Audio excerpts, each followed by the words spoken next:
retribution. Oh yeah, we want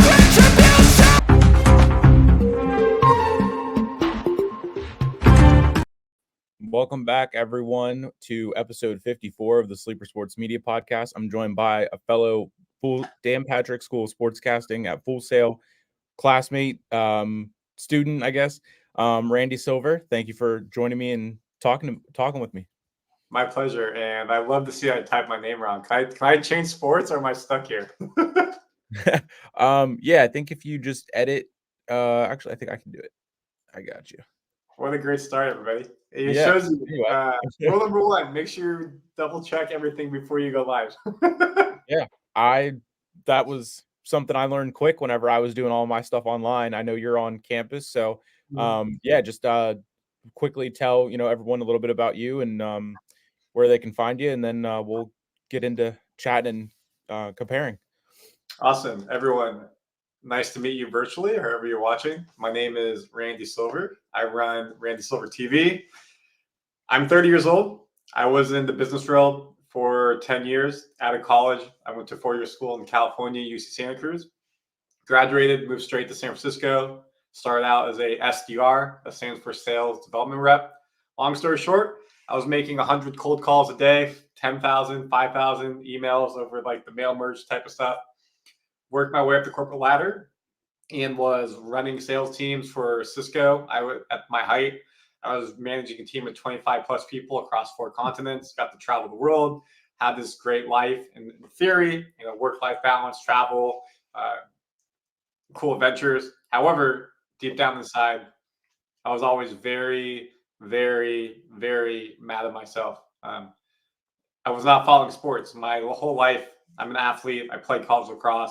I watch sports. I play sports. And it really hurt me that I wasn't pursuing sports for my profession. So I found Dan Patrick School of Sportscasting via a podcast ad on the Scott Van Pelt podcast, probably in 2019. Was very interested in it, did some research, and out of nowhere, COVID happened and shut everything down. Probably not a smart move to move from California to Florida during the middle of COVID, everything going on. And hope everybody's okay from that as we move on. So once everything kind of quieted down, things opened back up, I re-pursued the idea, spoke to my girlfriend, and she was very open to, hey, let's move to Florida and pursue your dream. She's a nurse, so she could nurse out here, which is cool, but she had to uproot her life. She'd never lived outside of Sacramento. We were about to live together in San Diego because I moved to San Diego during COVID. She moved out here. Long story short, been in the program now for 7-8 months. As Nick said, I'm on campus, and it's been the best 8 months of my life, pursuing my dreams, pursuing my passions, everything I've got to do, which we'll talk about throughout this podcast. Yeah, that's a great start to the telling the full story. But yeah, I kind of similar. I found out about, been big sports guy my whole life, also big into writing, so mix of sports and journalism. I did broadcasting my freshman year of high school, and then kind of did other classes and everything. And then found out about Full Sail. I knew about it whenever I started watching WWE and like NXT and everything, but I never put the two together that was the school and that they had the program and everything. And then eventually I just looked up sports journalism, and Full Sail was the first one to pop up. And like you, I did a whole bunch of research, watching YouTube videos and just everything. And then within, I think, 3 months of researching, I was applying and then got accepted, and then started in August of 2021, and then just finished up in December. And being all online, it was very crazy. And when I toured the school in January of last year, I immediately said if I would have toured first, I would have been an on-campus student.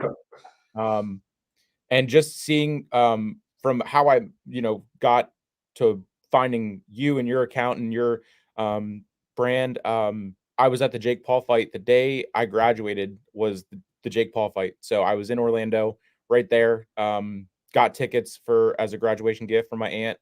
And was scrolling on Instagram in the middle of during one of the intermissions between the fights, and saw you in front of the ring and saw the Full Sail, and I'm like, that's crazy. And then reposted it right away, and we got to talking, and just I've seen all of your stuff since then, going from, the bowl game whenever you went back to California, and then the Pro Bowl and everything that you're doing with the other most valuable prospects and all that stuff. So how did you go about getting into doing stuff in Orlando and Florida, getting into the media parts of it and just using that real life experience and just doing it as your practice reps for your stand-ups and that kind of stuff?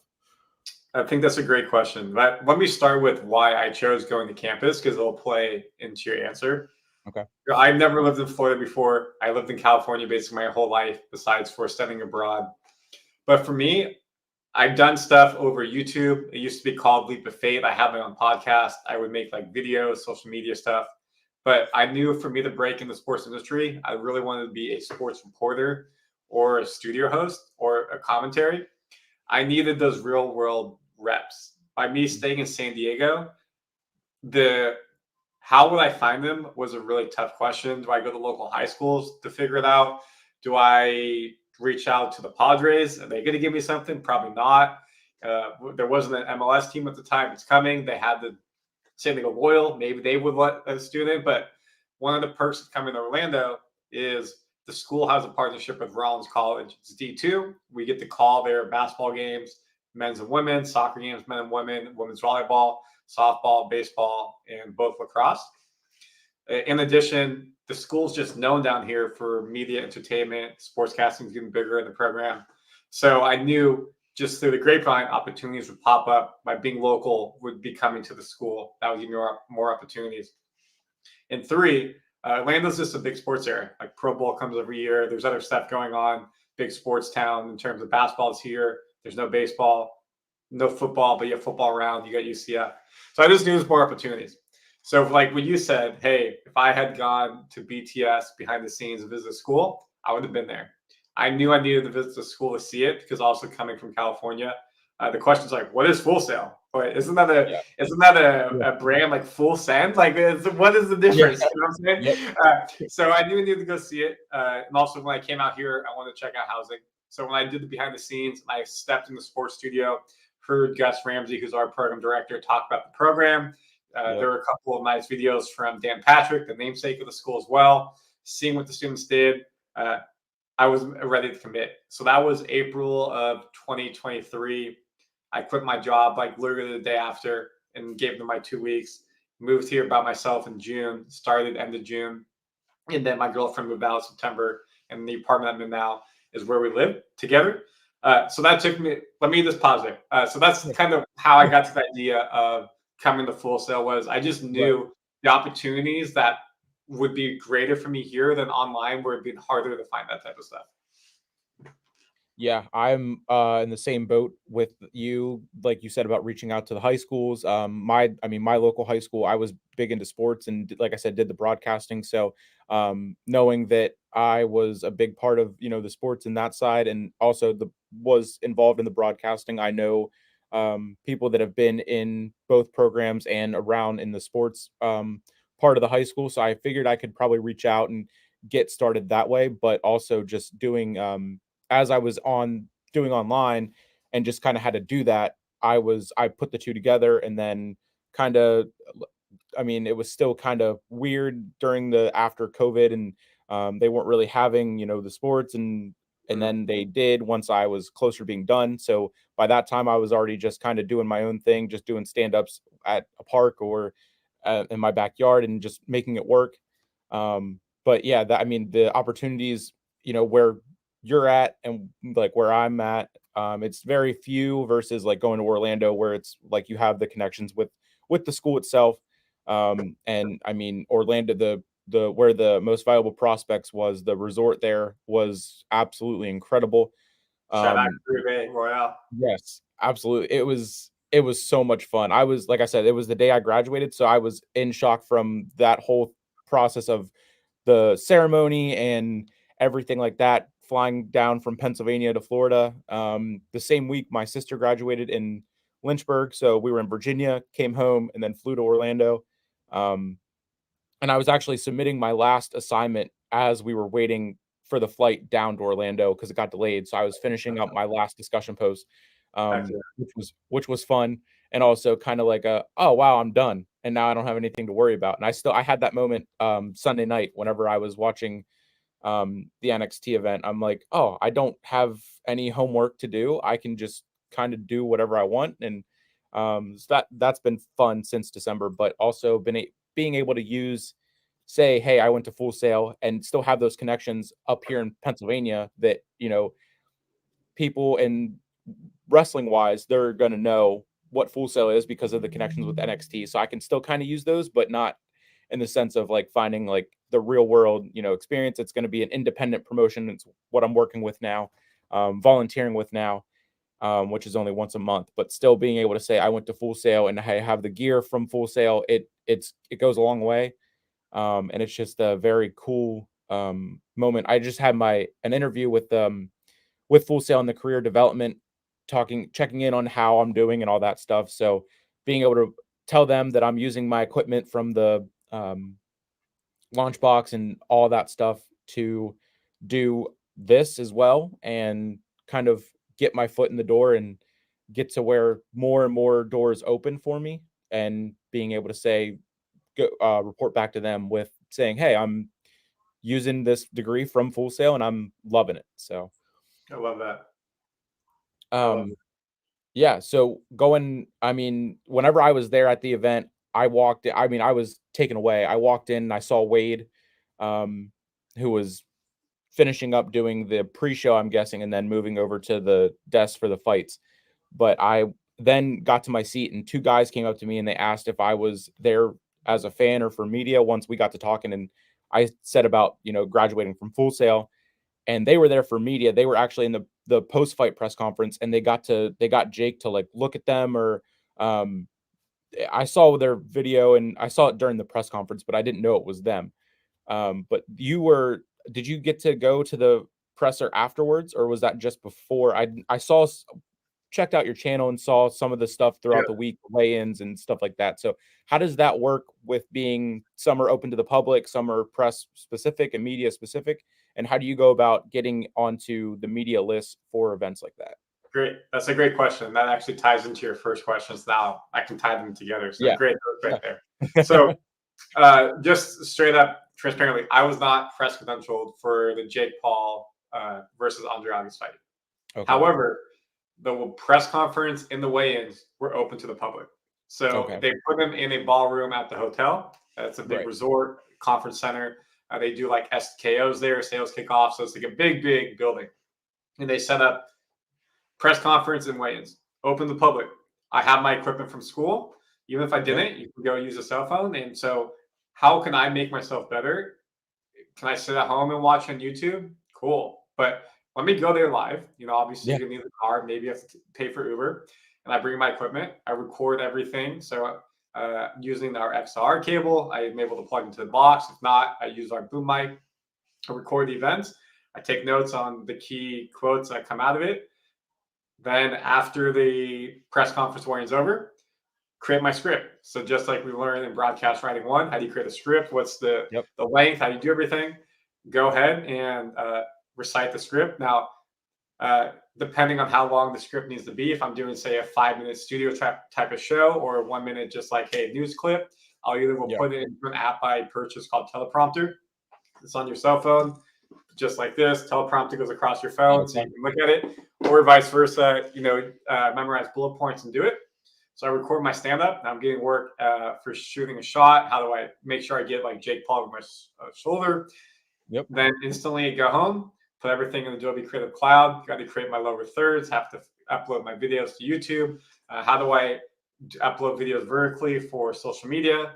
Do I just upload the full video of the press conference, and then do I create clips for each of them so I can get SEO? So everything we're learning from broadcast writing, from new media tools with Adobe Creative Cloud, everything we're learning in new PNP1, SEO, marketing, content creation, regardless if you're in person or if you're online, I'm pulling it all together. So it doesn't have to be the MVP fight. You could go anywhere and do something like that. A local high school game, go film it, create clips, do it. Luckily, MVP is here. So I went to the two events. I was not credentialed for the actual fight, I got denied. So what did I do? I watched the fight at home. And luckily, you got to be there. You got to see a first round knockout. And Yeah. I just recorded a virtual session. So, we know today a lot of people have YouTube shows or people maybe are traveling. So the camera I use right now, created a script, recorded myself doing a stand-up, and then edited it. Now, overall, MVP, the cool thing is, I'll just say, is they host fights here probably once a quarter, maybe twice a quarter. And they're bigger. Let me rephrase this. Jake Paul, Amanda Serrano are the big names and part of MVP. They're the big events. But they have something called most valuable prospects, which are the people that are up and coming. Those are more open to people like me, who is a student. They want me to come because I'm creating a lot of content for them. And they're not getting the big name media to come to those events because fair enough, smaller prospects. That's where I get press credential. And I'm able to sit there near Cade. I'm able to practice photography, videography. I'm able to give more access to the fighters because they're not as big as a name. And that's where I see myself really up level the most because, like you said, independent circuit for wrestling, more opportunities for you there, not getting the brand name. Same thing here. So regardless of where you are in whatever city or state, how can you maximize opportunities where they want people to film? It's not maybe going to be the NFL. It's not going to be MLB. Fair enough. But that's how you work your way up, just like in any industry. Yeah. Yeah. I noticed that. I mean, everything, like you said, noticed that real quick when I did my first event with Three Legacies Wrestling, which is the independent promotion from Lancaster. What do you call it? Three-legged wrestling? Three Legacies Wrestling. Oh, Three Legacies. I was like three-legged wrestling. I was like, that could be fun. Yeah. Yep. Three Legacies Wrestling. It's created by Ricardo Rodriguez, who used to be in the WWE. So I reached out to him and asked how I could get involved, told him that I graduated from Full Sail. And then he got me involved with the production team that he uses and has. So I did tell him that I wanted to get into the commentary type of thing and even, do backstage reporting. So stand-ups and everything we learned in all the classes. It's so cool to be able to use and be like, hey, I know how to do this and can show them I know how to do it because of all the assignments that I did for every class and uploaded them right to YouTube. But I went to one of the first event that they had in their new venue last month and I got to run the hard cam for the dark match.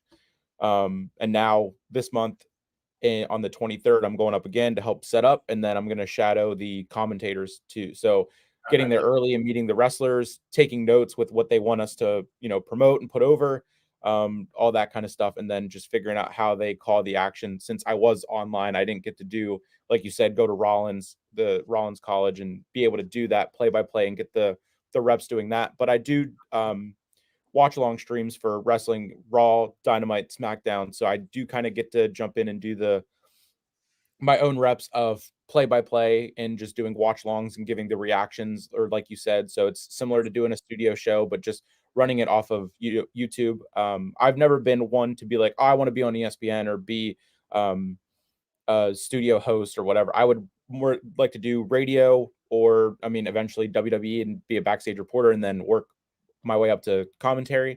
But yeah, just from seeing all of your stuff to being like, okay, they're, the campus students, they're doing the same things that I was doing online, and they're being able to, use the studio to do it and also just do it at home, similar to how I was doing it. So Pat McAfee is a big, hero and inspiration of mine that like, I would like to run my show how he does his with just his friends, that they just sit and talk. It's not like, okay, this block, and have that corporate structure, just kind of doing your own thing and running it how you want to run it. Obviously dressing relaxed. And beyond wrestling, beyond the show, like he's in wrestling now. Exactly. So he's branched himself out as a personality, which is so cool. Yes. Starting with Barstool, you can kind of, how that was gonna start for him to do and run his own show, how he dresses how he wants to dress. Tank tops were his signature. Obviously now he's got to show off the guns. Now he's wearing looking more professional since he is on ESPN, but all that stuff that game day, like you said, and being in now back on Raw, the commentary team, it's just a cool opportunity to see what he's done, going from player to media, and now I can get into just being in media and then see where that takes me. But yeah, I mean, just so you're 8 months into the program, what's your experience so far? And if you had to think about if you were online, do you think you could have done it online, or you definitely needed to be there at the campus and having that, reaching out to local sports if it's semi-pro, farm teams or whatever? Um, would it be the same type of, equal amounts of reps to do it that way, or is it being there in Orlando is just it takes it over the moon to the next level? I could have done it online because before I came here, when I moved to San Diego during COVID, I was a manager of a team across the US, Canada, and South America as a virtual manager. And we crushed it. We were hitting our sales numbers. I was working with people around the world. Everything was virtual. So I knew I could have done this online. I have the work ethic, which is number one. I have the grind. I have the mentality. I can just sit down and get the work done. Now, that being said, I knew I needed the sports studio. I never sat behind the desk before. I never worked in a control room, never ran audio. Uh, and at the same time, the program itself is amazing. A lot of people here are former ESPN people, Yep. former Golf Channel people. So having access to them online would be awesome. You sit on Zoom with them and whatnot, but just being able to sit with them in class and Yeah. talk during break or talk to them before class or after class is to me is worth all the money. Obviously, with the program going in, like for example, I worked the PFL championships, which was super cool. How did I get that? I just used the Full Sail name. I applied. All these sports programs, all these sports games have websites. They usually have a tab for media credentials. So I reached out, applied. PFL and the Full Sail have some type of partnership where a lot of people Mhm. work there, so they know it well. So I got credentialed. I was the only sports reporter there, credentialed from Full Sail, which was cool. That is pretty cool. Before what I did, I got to go to DC, 24-hour trip, literally flew at 7 a.m. up to DC, did not sleep, worked all night editing in the airport, and flew back after the event. So it was a really fun trip. But the reason I bring the story up is two things. One, after when I created all my videos, highlights, reels, studio things, I could sit with my teachers after class and sit next to them. They're like, your face looks like this. You did this. You did that. Hypothetically, I could send them the YouTube video and they could do it over Zoom, but it's just again not the same to have the interaction of being able to do Yeah. it day to day. And then two, with the program, we have our own gear, as you already mentioned. There was a girl there who's from Syracuse, and she has to rent her equipment from Syracuse to go to the event. So she has a timeline she gets to use, or she has to use it. Obviously, when you rent the equipment versus it's your own, you're going to be extra careful with it. It's fair that she gets a grade A camera, video camera. It's much better quality than we get for as a student, but it just shows that they want us out in the field doing stuff versus her having to try to request it and say it's booked. She doesn't get it. So that's where being here, the Pro Bowl is here. Did I go? Did I get credentialed? Absolutely not. I tried, did not hear back. But I just went to the stadium the day after and recorded the stand up like you would do at home. Yep. What else was here? Inter Miami play at Orlando City. I just went to the game, record stand ups before and after. So anything that you could do online, you can do in person. It's just about the work ethic and motivation to get out in the field. Am I doing the best? Absolutely not. I've seen a lot of growth in myself over the first 8 months in being out in the field and doing it. But this is all about the reps. And it doesn't matter how you get the reps in. Like anything, you got to shoot a free throw 20,000 times to be good. How many times you got to do stand up to make sure you're talking right, facial expression, things like that. Yeah. Yeah. I saw your stuff with the Rumble. That was Oh, that was Rumble. Yeah, sorry, I should have mentioned that. I just went to the Rumble with my girlfriend, took her there, went early, record stand-ups, stayed late, record Yep. stand-ups. And again, it's just, did anyone tell me to do that? No. Did anyone ask me to do that? Am I getting paid? No. Did anyone tell me I need to stay up to 6 a.m. editing all my videos? No. But I just knew that grind will get me to where I want to go in the future. Yeah. I did very similar stuff, to not to the extent of, being able to go to different events, but just like I would watch the press conferences after, an AEW pay-per-view or WWE pay-per-view, and then I would, take notes, and then also just kind of throw together like a short, just based off what they said, or I would create like a graphic and then voice Yep. over it. just using the tools and everything. And I was one online. We just kind of make the video and just submit it on FS1, and didn't really have to do the YouTube and submit it as a YouTube link, but we could, and that's what I did right away from the start. And I just hit 1,300 subscribers today. So going off of that, There you go. thank you. Going off, I mean, just doing that from the very beginning, I told all the classmates that I reached out to and would work with, I was like, make a YouTube and just put all the stuff onto the YouTube, and then you're going to be able to look back and see the progress. And a lot of them were like, no, I don't, I'll get around to it. And one of my classmates that's joined me the last two, and this Friday will be 3 weeks in a row. Josh, he just started his up, and but it's very cool to see him and I, whenever we chat, we're like, okay, we're doing this, this, and this, and this is all stuff that we worked through together in class and did it, 4 weeks at a time, and then moved on to the next class, and then struggled in this class or whatever. And there were a couple classes, the project and portfolio ones were specifically tough to do being online because of having to do the stand-ups, go outside and do them, and the weather could have been crappy like it was for me. And I think project portfolio 7, the whole week I was trying to do my stand-ups, it was raining the whole time, so I had to make it work and use a virtual background on Zoom. And it was kind of, I was standing up, but it was I did the best I could. And I mean, everyone did. Obviously we have, being online, I had 7 or 8 classmates in our group that made it through, from start to finish. And 2 or 3 of them were out in Arizona. One's in Tennessee, one's in Texas, one's down in Florida, and then there's me in Central PA. So we kind of all got to see different, sides of, the United States, and seeing, Nashville stuff, sports around Nashville, sports around the Cowboys, and then sports around, the Cardinals, or even our valedictorian Kylie. She was big into motocross, so her stuff was always motocross, and it was cool to see different fans of different sports to come together and then working on projects together and putting a show together that involved pro wrestling and involved baseball for the Phillies or whatever it was. What Can I add something onto that really quick? Yeah. And I think that's the really cool part about online is like the program is very much probably going to be OBS, online broadcasting system. I think that's what it stands for. And that's how you create your stuff. For us, you have a sports studio to get it done. And so for the online student, it's much more on you to have to produce it, write it, put it all together as a show and do it live. When you're in person, it's the same thing, except you're writing your script, you're putting it into the teleprompter, you're creating your video, and you're turning all your assets in. But then the people who are working in the control room are the students. So students are learning, how do I run audio? How do I get a SOT full, SOT down? How do I audio a vo SOT vo? And I've heard terms of sports center when they say that now. I'm like, oh, I know what they mean. I get that. Yeah, the students are running the teleprompter, playback. We're learning how to be the technical director. So switcher, how do we get from Bravo, Charlie, Delta? How do we get 2 boxes?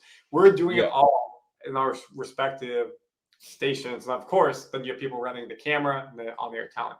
So for me, again, asking the question of like, what made you want to go to on campus?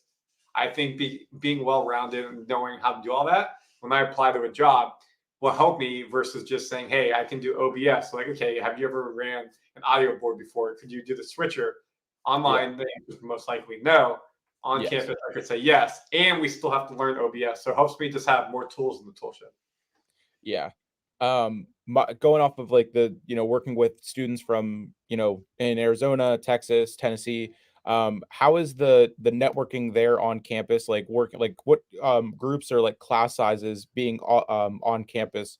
You said like, do you have like, groups and like for specific projects, and like you just kind of cycle through them so everyone can do the on camera stuff, or the control room, and then the camera? Or is it like you say, I want to mainly focus on this, so then this person is always on the camera for all the groups? Or how does that type of stuff work? And what are the classes like? I did a couple of the sit-in videos during a couple of the months when certain before you go, let me answer the first question before, so we don't do it interviewing back up. Let me get the Yeah. first question, I'll do the second.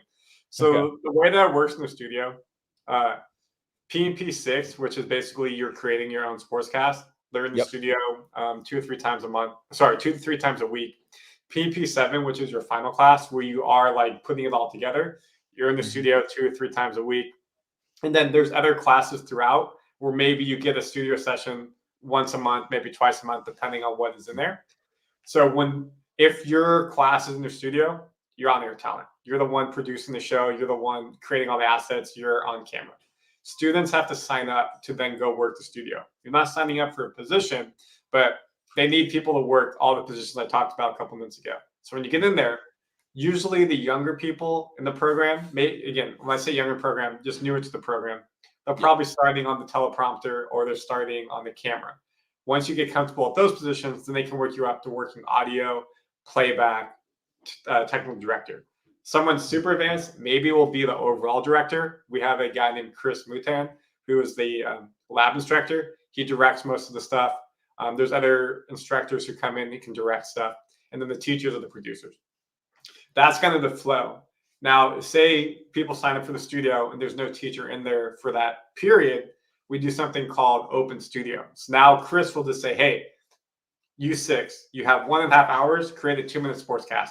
You guys have 3 hours, create a 3-minute sportscast. And he will say, you can pick the subject. Or one time he gave us adventure games and there was people climbing logs, like 60-foot logs all the way up in the air. And we had to do it. One time we had to do mountain climbing. And so in that position, he'll probably name the most senior person in the room, the producer, and the producer will say, okay, who wants to do this position? Who's going to cut this audio? Who's going to create this VO? Who's going to create this graphic? Who wants to Right. run this? So that's where you can kind of, in those positions, try something a bit differently. But when it's students being on there, they sometimes default, fair enough, especially when someone's like final or they're getting graded on that. They Yeah. default to people knowing what they can do in that position. So that way the student gets the best opportunity in the production of their studio. Okay. Very cool. Does that make all sense? I want to make sure that was clear. Yeah, yeah, Okay. that it definitely gives a more, in-depth look at, because like I said, I did the research and watched, videos of people on the campus and everything and tried to find specific to sportscasting. But the program, whenever I was looking into it, it was only around for I think 3 years at that Yeah. point, 3 or 4. So now like getting, and I've only been in the studio twice whenever I went down for the tour, and then again for graduation, I did the mixer afterwards. Um, but I didn't get a lot of my classmates, they sat down at the desk and took the pictures and, you are using that for like their headshots or, Yeah. that stuff. But yeah, that's a pretty cool, it was very cool to get down there and to see everything. And then, stand in front of the green screen, the big sign. And of course I got my picture taken with my diploma and all that stuff, in the studio, but that is, yeah.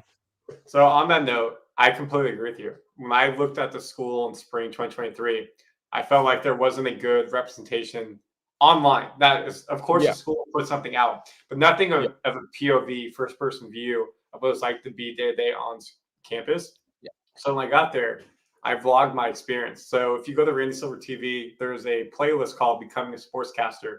And it's me Yep. chronicling my life of being a student on campus. I talk about the classes and I have an in-depth like what's each position in the studio, how we in the studio. I have some interviews with different instructors. I talk about some of the stuff I do outside the program. So I try to get what it's like to be in the program. So if you have any questions about what it's like to see it day to day, go to my YouTube. He may put the link in the description so you can see it or Yeah. reach out to me. Yeah. But to answer your other question, how's the classes like? I started in June. How many people, like, raise your hand, start college or high school in June? You don't. Most people don't. Yeah. So I'm the only person in my program going through it month to month. There's wow. 2 different types of program. There's 20 and 29 months. So, or 20 and 28. It's either, sorry, I should know this. It's either 2029 or 2028. But Yeah. so people come and go throughout based off of where they're leaving the program. But I'm the only person going the same path month to month. So that means most likely when I get to the end, I'm going to be the only person graduating in my class. That doesn't mean that there's not other people in my classes, because like the class I had today, research and communications, is combining Yeah. 3 or 4 different majors together. So there's Yep. students from other classes who come and go as well. And there's potentially other sportscasting students who may be in a different time period of their month schedule, which is Okay. really cool. And then the other part about being in person as well is we have something called IL, which is called integrated learning. And we have hours we have to do to be able to hit course credit. So for this month, I have to do 25 hours for PNP2. That could be my internship with Make Plays Media, where I'm a social media and production intern. It could be going out and doing a stand-up. Or what most people do is working in the studio. And some teachers say, I don't care what you do outside, you have to be in the studio. And that's Okay. going to be your IO hours. So it's different because online people, they can't make you do that. So Yeah.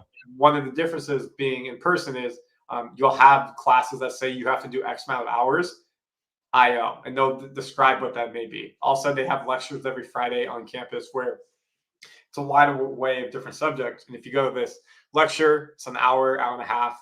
No, sorry, it's an hour and a half to 2 hours. And you can do a write up. You can get credit for that. There's other things like that you can do, but they make sure if you're on campus, you're doing stuff like that. It's part of your grade. And if you don't do it, you fail, and you have to retake the class. That's interesting. I didn't know about that part. I didn't find any research about that part, but that's pretty cool. We had something similar, which was just like the GPS, which was the same thing. Like Yeah, we could get attendance. the attendance and all that stuff. And then towards the end of the program, I found out about this the seminars that we could do, but it was just like watching videos and then like you said, writing an outline about it and stuff like that. So it wasn't like sportscasting specific, but that was similar to what you're saying. Yeah, I had a couple of months in classes where it was just random towards the end, especially it was random different programs were in the discussion post, and the class was was like 28 people, and then we went back to project portfolio and we had 12. Yeah, So and then like I said, for graduation, I had a group, I think it was 7 or 8, and 6 of us were online, and then there was 1 or 2 on campus students that graduated with us. Well, remember So what month you graduated? It was December. December. I think that Yep. was Michael Byer and somebody else for the graduate review. Sorry, Yeah. not important of the conversation. Continue. Yeah. Yeah. It was, I mean, it was a lot of fun, and it was like us online students, whenever we got there, we kind of looked for each other to kind of finally meet in person, which was really cool to do, and then also to sit and talk and see where we started, where we're at now, and then continue to network with each other. And that was part of my next question going into is working with the other on-campus students. How do you manage to do that if like you're the only one in your class that is sportscasting specific?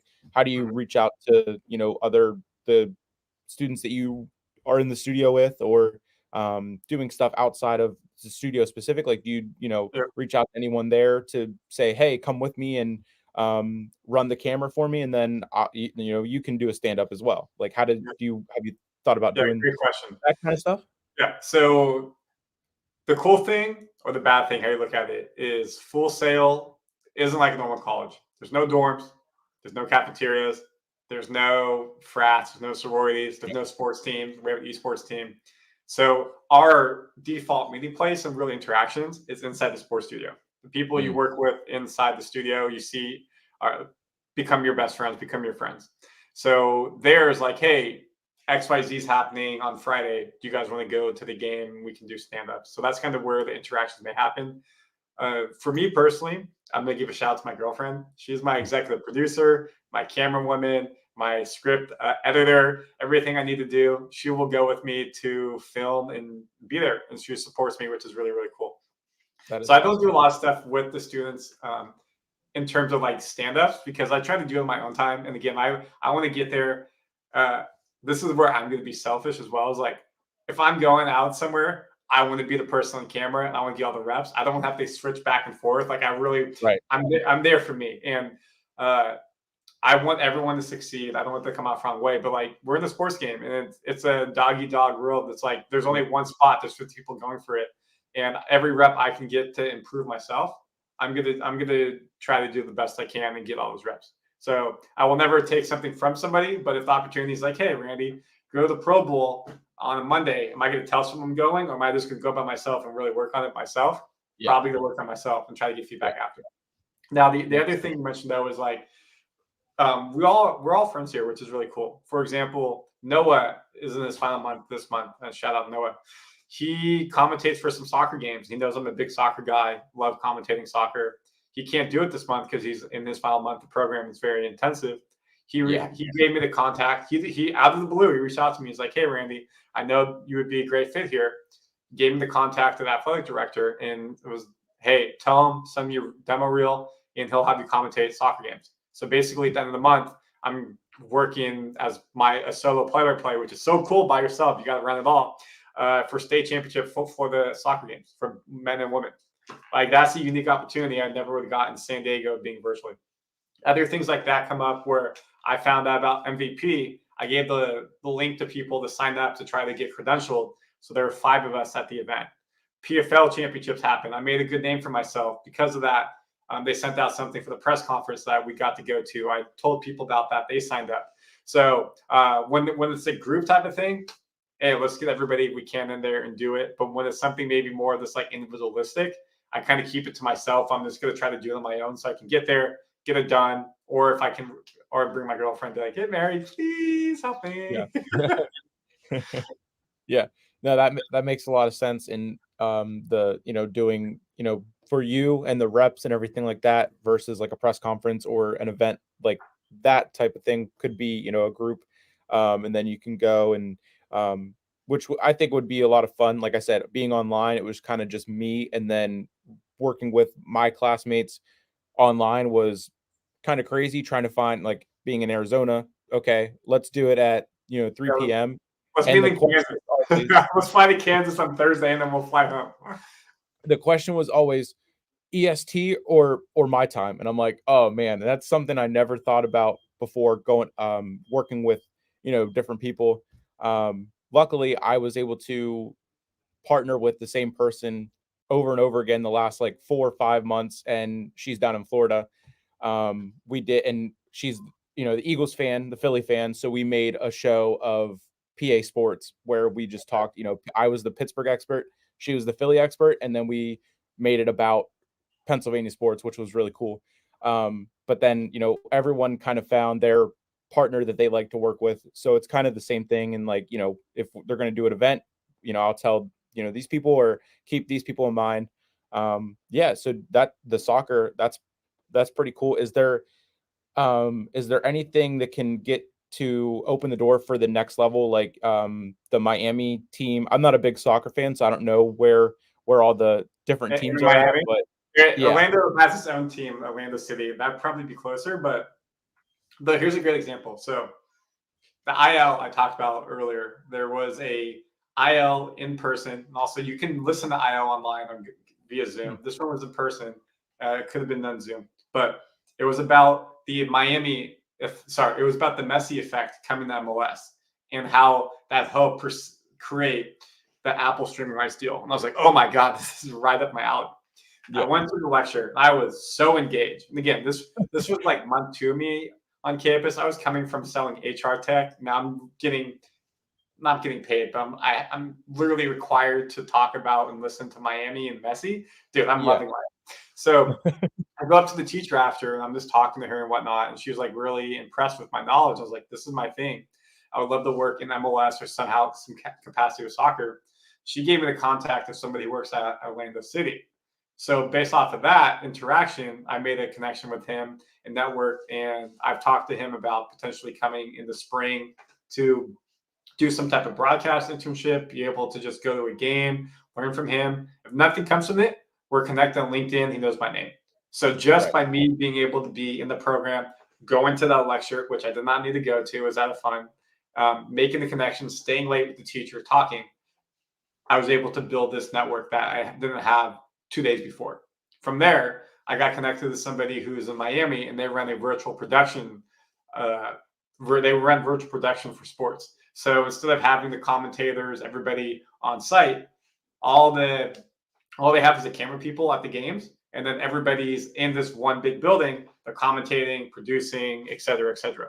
So I got to take the Brightline from Orlando to Miami. I went to the Day in Shadow, made connections there, saw it, and they're like, "Yo, you are perfect fit here. You know everything. Yeah. If you wanted to come in here, like we can't get you a commentary job, but if you wanted to come in here and do production stuff, open door." So again, because I went to the IL, I made those connections. So that's how just trying to be active and network. It's been opening some doors for me like that. Okay. Yeah. I mean, for majority of the classes, they hammered down networking, and especially Yeah. as I got to the later ones, just networking and the elevator pitch for one of the classes. It was doing that as an assignment, and then finding it like to be okay. I'm actually gonna go and use this whenever I go and talk to Ricardo Rodriguez to tell him that I'm having fun helping set up and really want to get into the commentary side of it. Is there, so you did the Rumble? Is there any other, have you found any other opportunities with, WWE to do anything with NXT, since it's right down there in Orlando and they're not at Full Sail anymore, but have you gotten to go to the Performance Center? I know I've seen stuff on FSO saying we're looking for, volunteers and stuff Yeah. like that. So what WWE and wrestling opportunities have Yeah. you gotten? So this is great. I've been waiting for you to bring this up, so we can close off the Full Sail conversation and move to WWE. Yep. I grew up a massive WWF fan. I'm gonna say that WWF. I was in the days. The Rock was my favorite person growing up. Can you smell? Oh my god, I Yep. loved it. Yep. Absolutely So you're loved it. happy he's back. Yeah, we'll talk about that. We'll talk about that. So I loved it, and then as I got older, like late high school, was 2007, 2011. In college, I just stopped watching wrestling. Life happened. I didn't have a TV in college. Wasn't watching it. Didn't really watch it for the rest of the 2010s. Maybe saw some WrestleMania stuff here and there, but I really was not a part of the scene, to be honest. Coming here, like what you said, oh, there's a WWE NXT initiative. I was like, oh, I would love to be part of that. One, kind of gets me back in the scene, but two, again, I'm a big MMA fan, knowing that WWE and UFC are now under the TKO brand. Having that on my resume can help me maybe open some doors that way. So I applied. The person who is basically running the program now, his name is Cameron. He's a former sportscasting alumni as well. Really cool dude. He gets people from all different degrees. And so what we do is we go work NXT. So to answer your question, yes, I'm usually at NXT every Tuesday. I would be there today because we're recording on Tuesday, but I did not get my school schedule in time, so I could not fill it out. Okay. So I was not chosen. So everyone fills out their schedule, and then he picks like 20, 30 students a week. Our goal with the NXT is what we're doing. We get there, say the show starts at 8. We get there 4:30ish, 5 at the absolute latest. Mm-hmm. We are setting up the Performance Center, so we're making sure there's enough chairs there. Do we have to take chairs down, put them up? We're cleaning up the whole area, making sure it's nice and good. We are doing crowd control when crowd gets there. We send people back to Full Sail because all the people who go to NXT, they have to check in the Full Sail parking lot, and buses take them over to the Performance Center. So we're checking them in there. We have people at the Performance Center helping people off the buses. We have people who then are helping people get to their seats during the show, just like you see during the award ceremony where people are seat fillers. We're seat filling if people are going to the bathroom, so there's no open seats there. We're doing other stuff that may be needed during the show. So we're really like production assistants in terms of the crowd control and the crowd experience. Okay. Then after the show, we clean up everything and help people on the buses, and we go home. Also, when they have the weekend shows for NXT around Florida, they have people go do the same type of things there. So I've been doing that basically every Tuesday since August. I am back in. I forgot what it was like to get fandom. Now I want to talk to you about Vengeance Day because I was a 10-year-old boy when Trick was going at it. And I wanted him so bad I was yelling. I was like, oh my God. That ending with the mellow flip, it was great. It was great. Rumble, I've never been to Rumble before. It was so cool to be there. Took my girlfriend their first event. So I can say I'm back into the wrestling space. I love that. I love that. I was in elementary school in 2004, 2006, in that, between 2008, I think was my 5th grade year. But I watched a little bit, and the big thing for my class was having the action figures and the belts and everything like that. So I more collected the figures than actually watched. But then I stopped watching when I got to middle school and got into baseball and then football and then hockey for a little bit. And then after I was a big hockey fan when the Pens were winning back-to-back cups, that's when I found wrestling in 2018. So the Rumble was the first event that I actually watched live. And then since then, I haven't missed a weekly episode, haven't missed a pay-per-view.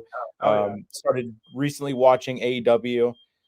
So the Rumble this year was my 5-year anniversary of being a wrestling fan. And then on the 20th, so the week before the Rumble, was my first day, being on boots on the ground, helping, production and setting up and stuff like that. So I'm sure similar to what I'm doing for Three Legacies is what you're doing down at NXT, obviously just at a bigger scale.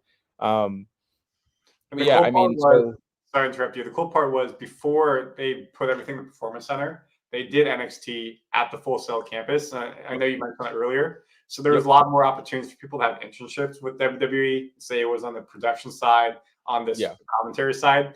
That stuff, unfortunately, is not happening anymore. We're just doing more of the NXT initiative. Okay. That I tried to find out more about that, if there was any more connections or anything like that whenever I was on the tour in January, and I went to the career development office and the job development, one of the offices there, and they asked around and they didn't really have an answer, but they just told me to try to find something here in PA, and they told me, I can start looking now for internships or just, volunteer opportunities, and they basically just told me to network and, network. We can't help you figure that yourself. Long story short. Pretty much. So unfortunately, there's no strategic Full Sail WWE internships in the Orlando space happening right now. Yeah. Which I was, whenever I found out about that, I'm like, okay, well, it is what it is. I'm still, whenever I would do wrestling stuff, the instructors would always say, like, if you were down here, you could be surely working in there in NXT and stuff like that. So we have a lot of wrestling fans in the sportscasting program. A lot of people work the NXT initiative. That's awesome. That's awesome to see, because I was the only one. I got 2 or 3 people back into watching it weekly.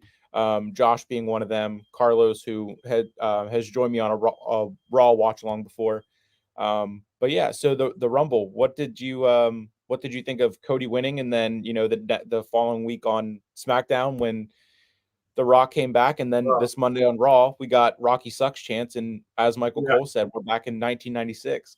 What a great line by Michael Cole. I remember when he was like the laughing stock of WWE in the early 2000s. Now he's like a legend.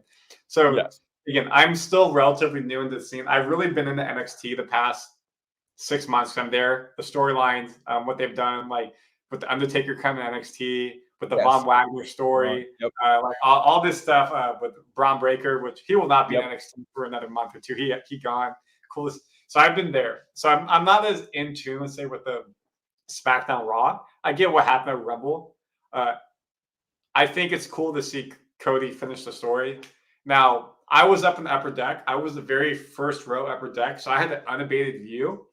I'm going to be honest, like CM Punk, I thought something was up. He looked slow. He looked old. I know he hasn't wrestled. He's mid-40s now.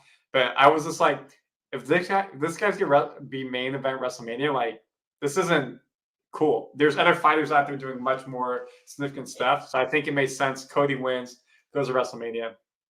Now, what I think is happening as well, and this is kind of the same with Trick, is you bring back Rock and you have the storyline. People wanted Cody, but they're like, oh, Cody won again. Now it's like the whole WWE is like, we want Cody. It's Cody. It made his babyface like 1,000 times more. So when he gets it, it's that much more exciting. Then they didn't need it, but like it feels like it is.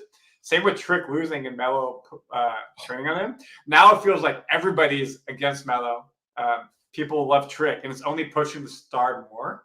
So it's really interesting to see a similarity in the stories. I think what will happen is I think Rock will face off against Roman Reigns WrestleMania. I think Roman wins, and then at SummerSlam, Cody will take the belt. So it's not the WrestleMania story, but he gets the belt and then has some type of crazy match at WrestleMania 41. Yeah. So I'm similar to that. I don't think Roman's losing at WrestleMania at all to anybody. And then he's going to hold the title. I think they're going to go until September when he breaks Hogan's record, and then it's been thrown around that Survivor Series is going to be at Madison Square Garden, which is where Dusty won the title and then lost it or got it taken. So I think they're going to go and do that and have Cody beat Roman at Survivor Series at Madison Square Garden for the same title that Dusty never won. And what month is that? November? November. Yep. So that'll be after. That'll be after he breaks Hogan's record and all that. November for UFC. What's that? Every November, UFC goes to Madison Square Garden. Oh, so they could do. Yeah, they could do the same weekend. So what TKO is doing for this upcoming February? Yep. Was it next week? Is when the ones in Anaheim? Yep. The UFC pay-per-view 298 is in Anaheim on Saturday, and Raw is there on Monday. So this is what they're doing now is making a big weekend out of their different brands together. So imagine they do Survivor Series and a UFC pay-per-view. Yep. Like within days of each other. That is next level marketing, and that would be it. And then especially like having Roman, that be the night that Roman loses, they could have all the UFC stars there, and Roman at the UFC event. They could have all Seth Rollins, all those the faces of the company, and all those Raw people said they're going to be at UFC 298 already. Oh, I wouldn't doubt it. Like I forget which UFC event that was, but it was right after Money in the Bank when Money in the Bank was in Vegas, and Pat went through the table or whatever and had a neck brace on, and then they showed up and it was Vince, Nick Khan, Stephanie, Triple H, and Pat, and he's sitting there front row at the UFC event with a neck brace on, staying in character. I loved it. It was awesome, and that was before the Endeavor and TKO deal was even a thing. But like you said about Vengeance Day, since you're more of an NXT fan, that I'm not a big NXT guy just because I don't really. Once they come up to the main roster, then I'm like, okay, I'll go back and like look and see their stuff. But I mean, Braun Breaker, one of my favorites, coming up to the main roster, hopefully very soon. Future champion. What's that? He's a future champion for sure. Oh, absolutely. I would love to see him and Gunther at WrestleMania. But the turn, it was, I knew it was coming, and I could feel it coming. Tiffany Stratton, coming up to making her SmackDown debut. She was fantastic, and I'm excited for Roxanne Perez to probably be the next one to come up since Cora Jade is now hurt. But Roxanne Perez did great in the title match. Lyra Valkyria, and then all of the breakout stars that the NXT has, and the Cavender twins, which are down in Miami with Jake Paul and Better. I can't wait for them to get involved and be on NXT and work their way up to being the next, the duos for NXT, and then eventually the main roster. So much talent in NXT. When I watch, especially the women, I watch them like these are athletic. What they're doing with the NIL deals to bring in this talent is so smart. You can tell the evolution of the fighters from big bulky to more like gymnastic, athletic type of people. Yes. Yeah. The Creed brothers. Creed. LWO, what they're doing at their size, Creed at their size is next level. It's amazing. Wrestling is in a great spot. The best spot that it's been in years. And it's being able to see it switch to just NXT as a developmental brand. And now I think they're really pushing it to be its own specific third brand of WWE. Ava, the Rock's daughter, is now the GM down there, and I think she hinted at that they could be going back on the road more than just doing house shows. So that's pretty cool to see them and think about, besides pay-per-views that they do, but going back on the road for NXT can get even more exposure and add that third, traveling brand of WWE and make it even more global than it already is. So let me ask you this question: when did they move Mello up to the main roster and Trick becomes the face of NXT? So you think they're going to move them separate, not move them together now? What I think happens is, because it happens tonight, so maybe they say, hey, Trick is out for a month because he got tapped in the knee, whatever they do. I think Mello goes against Iliad for the title. He wins, and then at that, the stand and deliver, I think that's the one before WrestleMania. Yep. Trick Breath beats Weapons title. Mello, and Mello moves up after that, and Trick's the face of NXT for the rest of 2024. Okay. He's That already, I I mean, mean, he's already the face. His music, the pop he gets, whoop that oh, Trick. It's unreal. oh, When that's main events WrestleMania, that's gonna be the loudest pop people have had since people singing like the Rock song or whatever it may be. yeah. It's so catchy. Yeah. Yeah, I like that idea. I think Trick, I think was on SmackDown last week, Yeah, or the week before that. Mello's been on SmackDown back and forth. So it's gonna be fun to see what they do going into Stand and Deliver when they bring everyone else up, and then that next level of NXT stars can make their way up to, the Roxanne Perez. Now she's kind of a leader in NXT and everything like that. And then I mean, I'm excited for Braun Breaker to come up to the main roster, which I hope is very soon. I walked next to him one time at NXT, and I was like, "Oh!" I was the biggest. Like, I don't usually get starstruck too much, but I Yeah. grew up a big HBK fan, and I walked next to Shawn Michaels for a moment, and I was like, there was two things. One, I was like, I'm next to one of the people I looked up to my whole life. But two, Yeah. he's not that big in person. Like, obviously he's older now, but he's not physically built. But Yeah. what I've never seen there is the way they use camera angles on their telecast make these fighters look much bigger. They're stockier, but a lot of them aren't as tall as I thought they would be as they look on camera. So I thought that was interesting to see. I'm not that tall a person, so like I'm 5'8", and they're only a couple inches taller than me. Obviously, like Kane and the Taker, they're 6'4", 6'5", but the average wrestler is not that much taller than me, and they make the camera makes them seem much taller, so they do a great job with that. That is very interesting. I've always I've taken notice to that as I've gone through the program and know about where to put the cameras and the different angles. I, like you said about earlier, seeing something on Sports Center and being like, I know how to do that. Whenever I started watching Sports Center, I just saw it from learning about how to do it, and I'm thinking, I know how to do that now, it's a very cool moment, and it's kind of like oh, now I'm always going to watch it as someone who I know how to do that. Yeah. And I would do this and this different or whatever.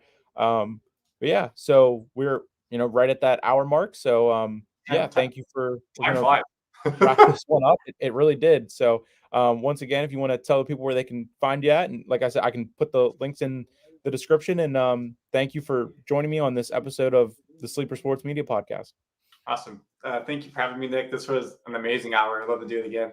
If we can just do full wrestling, I'm happy with that. My name is Randy Silver. You can find me Randy Silver TV on all socials. If you really want to dive into what Full Sail is like, please go to Randy Silver TV on YouTube. Go to my playlist, Becoming a Sportscaster, and you'll see videos from the moment I left San Diego all the way up to like last week of my life in Full Sail. What it's like to be on campus, working in the studio, opportunities provided, play-by-play commentary, everything like that. So, and if you have any questions, obviously you can reach out to me, reach out to Nick. If I don't have the answers, he has the answers. We'll connect you to the right people.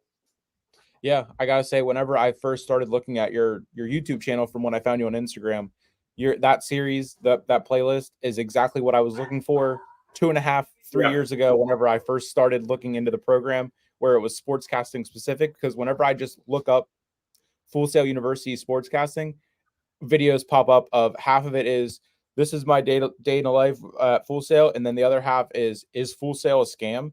And it's because of the people that, like you said, don't have that work ethic to go and do something that they're not being told to go and do. But yeah, I have one more thing because you brought that up. That drive memory. I think you made a great point. Is I've had so many people, and I don't want that to sound weird. So let me say, I probably have had 30 to 40 people reach out to me and say, hey, I found your video on Reddit. I found your video on Twitter, on YouTube. Can you tell me more about Full Sail? I'm deciding between online or in person. Can we talk? Hey, because of your video, you helped me make the decision to want to go to Full Sail. Following your career progression and how you change your dream has inspired me to go chase my dreams. So really, if you have any questions, go to videos. I would love to be able to answer any questions that come from those videos. And again, if I can't get your information, our instructors are very open to happy the Full Sail admissions team is very open to helping. So we'll make sure to get you information you need to know to make the best decision for yourself. Yeah, Full Sail. I had nothing but great experience being online. I'm sure you're having a blast and amazing experiences getting to walk next to Shawn Michaels. I mean, who wouldn't? What wrestling fan wouldn't say, "Hey, this is experience that I get to do," and I'm not being paid for it, but at the same time, you're being paid with that experience and just the moments and the memories that you'll always have. So, but we can, like you said, we could go on and on about wrestling, about Full Sail, but that we can save that for another time. But so thank you again, and good night, everyone. Bye, everybody.